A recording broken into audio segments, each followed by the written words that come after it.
कपड़े धोने वाली बहू। शादी के पहले से ही विभा को कपड़े धोने का बड़ा शौक था। कभी नल के नीचे तो कभी तालाब के पास। अरे मेरी नीली वाली लुंगी नहीं दिख रही है। विभा की अम्मा, कहाँ रखी है लुंगी? अरे वो तो विभा ने परसों ही धोकर रखी थी आपकी अलमारी में, देखो वहीं होगी। वो ना मैंने आज धो दी, मुझे लगा कि गंदी हो गई होगी। अरे कैसे गंदी हो गई थी? उसे तो मैंने पहना भी नहीं। हे भगवान, इस लड़की के कपड़े धोने की आदत से परेशान हो गया हूँ मैं। जितना तो घर में राशन नहीं आता, उससे कहीं ज्यादा डिटर्जेंट पाउडर का खर्चा है। इसकी शादी करवा दो, शादी जाए अपने घर में ही करे काम, फिर चाहे घर के कपड़े धोने हो या पूरे गांव के। हाँ ठीक बोल रही हूँ, देखता हूँ मैं कोई लड़का। वो दिन भी आ जाता है जब विभा को देखने लड़के वाले आ जाते हैं। लड़की मुझे अच्छी लगी। होने वाली सास कहती है, बेटी अगर कुछ पूछना है तो पूछ लो। वैसे तो हमारी लड़की बहुत ही शर्मीली है, जो बोल दो वो मान लेती है, इसे क्या पूछना होगा। अरे कैसी बात कर रही हो माँ, मुझे इन लोगों के घर रहना है, सवाल तो कई है। हाँ हाँ बेटा, पूछ लो ना, क्या पूछना है। आप लोगों के घर कपड़े कौन धोता है? सास का मुंह बन जाता है। देखो, अगर तुम ये कहना चाहती हो कि तुम्हें कपड़े धोने नहीं आते तो सुन लो, कपड़े मैं ही धोती हूँ, लेकिन तुम्हारे आ जाने के बाद मैं रुमाल तक नहीं धोऊंगी। अरे चुप रहना भाग्यवान, बहू बेचारी घर आई नहीं, उसे डराना शुरू कर दिया। वो क्या है ना बिटिया, अभी तक तो ये कल्लू की माँ ही धोती थी, लेकिन अब तुम्हारे पापा तो दहेज में वॉशिंग मशीन देंगे ही। तभी विभा की माँ बोल पड़ती है, सवाल भी पूछा तो क्या। वैसे भाई साहब, मशीन की तो फिर भी कपड़े धोने की कैपेसिटी होती है। मतलब जो बिटिया दे रहे हैं ना विभा, इसे कपड़े धोने का बहुत शौक है। ये आप लोगों के क्या, आस पड़ोस गांव मोहल्ले सबके कपड़े धो दे और उफ तक ना करे। बाहर देखा नहीं आपने कितने कपड़े सूख रहे हैं? सब हमारी बिटिया ने ही तो धोए हैं। बस भी करो ना माँ, शर्म आ रही इतनी तारीफ सुनकर। और तो और एक दाग निकाल कर दिखाओ तो मान जाऊं। हाँ अच्छा, माफ करना बेटा, मैंने गलत समझा। हमें तो रिश्ता बहुत पसंद है। और ऐसे जुड़ जाता है रिश्ता कपड़े धोने का शौक रखने वाली विभा का। उसकी शादी हो जाती है कोयला फैक्ट्री में काम करने वाले कल्लू के साथ। शादी के बाद अचानक विभा चिल्लाती हुई सास के पास आती है। सासू माँ, अरे सासू माँ कहाँ है आप? ये तो धोखा है, धोखा दिया आप लोगों ने मुझे। इसे ससुर के चक्कर के बारे में पता चल गया। अरे तो उसमें तुझे क्यों धोखा मिला है? अरे नल में पानी नहीं आता, कपड़े कैसे कब धुलेंगे? अच्छा, तू पानी नहीं आ रहा उसकी बात कर रही है। तो आपने क्या सोचा? कुछ नहीं। अच्छा, तेरी माँ ने कहा था कि कपड़े धोने का शौक है तुझे, याद आया मुझे।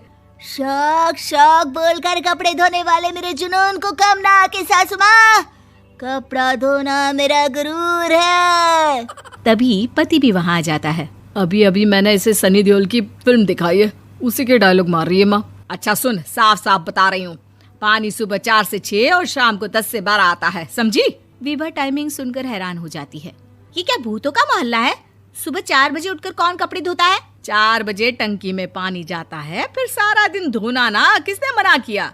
अरे कैसी बात कर रही हैं? 200 लीटर की टंकी में कितने कपड़े धो लूंगी मैं? सुबह ही उठ जाऊंगी मैं। अब क्या था, विभा सुबह 4 से लेकर रात के 12 बजे तक कपड़े ही धोती रहती। एक रोज सास पड़ोस से निकलकर कहीं जा रही होती है कि साथ वाली कहती है, हाँ कल्लू की माँ, जरा ये बताओ कि 2 साड़ी है, 2 ब्लाउज और एक पेटीकोट और एक नाड़े वाला लंबा कच्छा। हाँ तो? अरे तो क्या, कितना लोगी धुलाई ये बताओ। धोबन दिख रहे हैं हम क्या? हमारे पति सरकारी नौकरी से अभी रिटायर हुए हैं और बेटा सुपरवाइजर है कोयला फैक्ट्री में। धोबन समझ रखा है हमें? हाय रे कल्लू की अम्मा, माफ कर दो, वो तो मोहल्ले में यही सब बता रहे थे कि तुमने बहू को कपड़ा धुलवाने के काम में लगा दिया है। सास को पड़ोसन की बात सुनकर गुस्सा आ जाता है। वो घर पहुंचती है जहां घर के बाहर ही इतने सारे कपड़े सूख रहे होते हैं जितने कि किसी धोबन के घर पर। अरे ओ कल्लू की दुल्हन, बाहर निकल। माँ जी यहीं आ जाओ, बाथरूम में चादर धो रहे हैं हम। अरे अभी हम धोते हैं, तुमको बाहर निकलो। ये आस पड़ोस वाले बोल रहे हैं कि हम बहू से कपड़े धुलवा कर उसे कपड़ा धोने वाली बना दिए हैं। अरे छोड़ो ना माँ जी, किन लोगों की बातों में आती हो? आस पास के लोगों का तो काम ही होता है कि वो किसी तरह सास बहू को लड़ा दे। बहू सारे घर के कपड़े धोती है, ये क्या कम है? बोलिए। सास को भी लग जाता है कि वो बहू का ये सनकीपन नहीं छुड़वा सकती, इससे अच्छा है कि खुद ही चुप हो जाए। एक रोज सास और बहू मंदिर जाते हैं, जहाँ सास की साड़ी वहाँ खड़ी भीख मांगने वाली से मिलती है। माँ जी क्या बात है, आपकी साड़ी उस भिखारन से कितनी मिल रही है ना? हाँ हाँ, देखो तो दोनों की साड़ी मिल रही है। क्या बात है कल्लू की अम्मा, तुम खुद को तो अफसर की बीवी बताती हो और ऐसी सिंपल सी प्लेन साड़ी पहनकर घूमती हो। सिंपल और प्लेन नहीं है ये साड़ी। तो क्या सोने के धागे से फूल बने हैं? कुछ भी सासू माँ, कुछ भी। हाँ, बने थे इस साड़ी में सोने के धागे से फूल। मेरे पति लेकर आए थे मद्रास से स्पेशली मेरे लिए 10,000 की।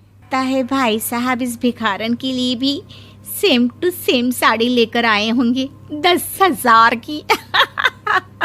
सास उस वक्त कुछ नहीं कहती, लेकिन बहू के साथ घर आती है और अलमारी से एल्बम निकाल कर लाती है। ये साड़ी देख रही है, ये वही साड़ी है जिसे मैंने अभी पहना था। इस साड़ी में ये जो चमकदार फूल दिख रहे हैं ना, ये सोने के धागों से काढ़े गए हैं। लेकिन तू लोकल वॉशिंग मशीन ब्रश से घिस घिस कर सारे फूलों को निकाल कर साड़ी प्लेन कर दी। मुझे माफ कर दीजिए सासू माँ। और तो और, जब मैंने तुझे तेरी गलती के लिए कुछ नहीं कहा, लेकिन तूने तो सबके सामने मेरा मजाक ही बना दिया। क्यों? बहू को समझ में आ जाता है कि अब से उसका कपड़े धोना बंद।